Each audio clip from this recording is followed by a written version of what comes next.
സുപ്രഭാതം. അപ്പോൾ ഇന്നത്തെ എൻ്റെ പ്രഭാത പരിപാടികളിലേക്ക് എല്ലാവർക്കും സ്വാഗതം. അപ്പോൾ ഇന്ന് നമ്മൾ രാവിലെ തന്നെ ചായയാണ് വയ്ക്കുന്നത്. പാല് തീർന്നുകൊണ്ട് ആ പാക്കറ്റ് അങ്ങോട്ട് കളഞ്ഞു.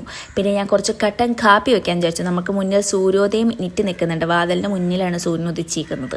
പിന്നെ ഞാൻ കട്ടൻ കാപ്പി വെച്ചു. കുറച്ച് കട്ടൻ കാപ്പി അവിടെ തന്നെ കുടിച്ചു കഴിഞ്ഞപ്പോൾ എനിക്ക് തോന്നി, എന്തിനാണ് ഞാൻ ഇവിടെ നിന്ന് കുടിച്ചത്? കുറച്ച് വരാന്തയിലിട്ട് ഇറങ്ങി ഇന്ന് കാറ്റൊക്കെ കൊണ്ട് കുടിച്ചുകൂടിയെന്ന്. കാറ്റ് കൊണ്ടില്ലെങ്കിലും നല്ല സൂര്യൻ്റെ നല്ല താപനം അടിച്ചെന്ന് ഞാൻ കുടിച്ചിട്ടുണ്ടായിരുന്നു. കുടിച്ച് കഴിഞ്ഞിട്ട് നേരെ വന്ന് ചോറ് അങ്ങോട്ട് അടുപ്പത്തിട്ടിട്ടു. ചോറോടെ ഇട്ട് കഴിഞ്ഞാൽ പിന്നെ നമുക്ക് എന്ത് പരിപാടിയിലായിട്ട് എടുക്കാം? കറി വയ്ക്കാം. പക്ഷേ കറിക്ക് മുന്നേ എനിക്ക് കുറച്ച് പാത്രങ്ങൾ വേണ്ടേ. ഇന്നലെ കുറച്ച് കറികളൊക്കെ ഇരുന്ന പാത്രങ്ങൾ ഞാൻ കഴുകിയിട്ടുണ്ടായിരുന്നില്ല. അപ്പോൾ അതെല്ലാ പരിപാടിയും കഴിഞ്ഞ് കഴുകി വെച്ചു. കഴുകി വെച്ചുകൊണ്ട് ഞാൻ പിന്നെ കറി ഉണ്ടാക്കാൻ നോക്കിയിട്ട് ഇന്ന് ഞാൻ ബീട്രൂട്ട് തോരൻ ഉണ്ടാക്കാമെന്നാണ് വിചാരിക്കുന്നത്.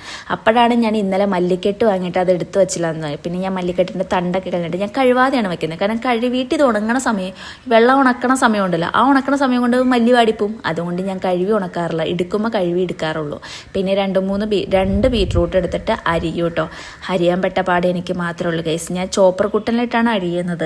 പക്ഷേ ചോപ്പർ മൂർച്ചയില്ലാത്തതുകൊണ്ട് അതിൻ്റെ ഉള്ളിൽ ബ്ലേഡിന് വരെ ഞാൻ മൂർച്ചൊപ്പിച്ചു. എന്നിട്ടും ഈ സാധനം ഭയങ്കര പാടാട്ടോ. ഞാൻ ലാസ്റ്റ് താഴെയൊക്കെ വെച്ചിട്ടാണ് അതൊന്ന് ചോപ്പ് ചെയ്തെടുത്തേട്ടോ. ചോപ്പ് ചെയ്തെടുത്ത് കഴിഞ്ഞപ്പോഴത്തേക്കും നമുക്ക് അമ്പലത്തിൽ പോകാൻ സമയമായി എന്ന് പറഞ്ഞു.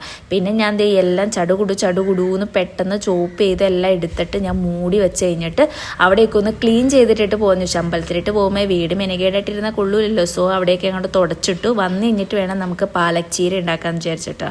അപ്പം ഞാൻ അതൊക്കെ ചെയ്തു വെച്ചു. അവിടെ ഒന്ന് അടിച്ചു വാരിയൊക്കെ ഇട്ടിട്ട് ഞാൻ പെട്ടെന്ന് പോയി റെഡി ആയി കഴിഞ്ഞ് കഴിഞ്ഞാൽ പിന്നെ നമുക്ക് പെട്ടെന്ന് പോയിട്ട് വരെ അവിടെ അടുത്തുള്ള അമ്പലത്തിൽ തന്നെ അവിടെ പോകുന്നത്. അപ്പം ഞാൻ ഈ ഡ്രസ്സാണ് ഇട്ടത്. ഈ ക്ലിപ്പ് നിങ്ങൾക്ക് ഓർമ്മയുണ്ടോ? ഡൈക്കട്ട് സ്മാർട്ടിൽ നിന്ന് വാങ്ങിയത്. അങ്ങനെ ഞങ്ങൾ കയറി പോയിട്ട് വന്ന് കഴിയുമ്പോൾ ഞാൻ മുട്ടയും തൈരും വാങ്ങിച്ചുകൊണ്ട് വന്നു കേട്ടോ. പിന്നെ എനിക്ക് പണിയെടുക്കാൻ ഭയങ്കര മടിയായിരുന്നു കേട്ടോ. പിന്നെ എടുക്കാതിരിക്കാൻ പറ്റില്ലല്ലോ, ചോറ് കൊടുത്തുവിടണ്ടേ. അപ്പം ഞാൻ പരിപ്പ് വെന്തിട്ടുണ്ടായി. പരിപ്പിലായിട്ട് കുറച്ച് പാലക്കച്ചീരി ഇട്ടിട്ട് അത് താളിച്ചെടുത്തിട്ട്, അപ്പോൾ പരിപ്പും പാലക്കച്ചീരിയാണ് ഇന്ന് കറി.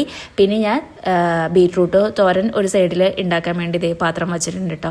സത്യം പറഞ്ഞു കഴിഞ്ഞാൽ നിങ്ങൾ വിചാരിക്കുക എന്തുകൊണ്ട് രാവിലത്തേക്ക് ചായയും കടിയൊന്നും ഉണ്ടാക്കണില്ലെന്ന്. ഇല്ല, അതൊന്നും ഉണ്ടാക്കണില്ല. ഈ ഒരൊറ്റ പരിപാടി ഞാൻ ചെയ്യുള്ളൂ. ഇത് രാവിലെയും തിന്നാം, ഉച്ചയ്ക്കും തിന്നാം, വൈകുന്നേരത്തേക്ക് ഉണ്ടെങ്കിൽ വൈകുന്നേരം തിന്നില്ലെങ്കിൽ വൈകുന്നേരം ഞാൻ വേറെ വയ്ക്കും. അതാണ് ചെയ്യാറ്. അല്ലാതെ ഞാൻ 2-3 സാധനങ്ങളൊന്നും ഉണ്ടാക്കില്ല. മെനു ഞാൻ തീരുമാനിക്കും, ബാക്കിയുള്ളവർ തിന്ന് സഹായിക്കും. അത്ര മാത്രമേ ഇവിടെ ചെയ്യാറുള്ളൂ. അപ്പോൾ ഞാൻ ബേബിക്കുള്ള ചോറും ആക്കി വെച്ച് കൊടുത്ത് കഴിഞ്ഞിട്ട് അതൊക്കെ കഴിഞ്ഞിട്ട് ഞാൻ ഒരു റിവാർഡ് പോലെ, എനിക്ക് എന്നുള്ള റിവാർഡ് പോലെ ഞാനിത് ഫ്രിഡ്ജിൽ നിന്ന് ഒരു ചോക്ലേറ്റ് എടുത്ത് അങ്ങോട്ട് തിന്നു കേട്ടോ. വേറെ ആരും നമുക്ക് റിവാർഡ്സ് തരാനൊന്നുമില്ലല്ലോ. പിന്നെ വേസ്റ്റൊക്കെ കൊണ്ടുപോയി കളഞ്ഞു. ഇപ്പം നിങ്ങൾ വിചാരിക്കും എൻ്റെ പണി കഴിഞ്ഞു. ഇല്ല, ഇനി ഞാൻ മുടിയൊക്കെ താഴെ വാരി പിന്നെ അടിച്ചു വാരി തുടയ്ക്കാനൊക്കെ ഉണ്ട്. അപ്പം ഇന്ന് ഇത്രേ കാണിക്കണുള്ളൂ. ബൈ.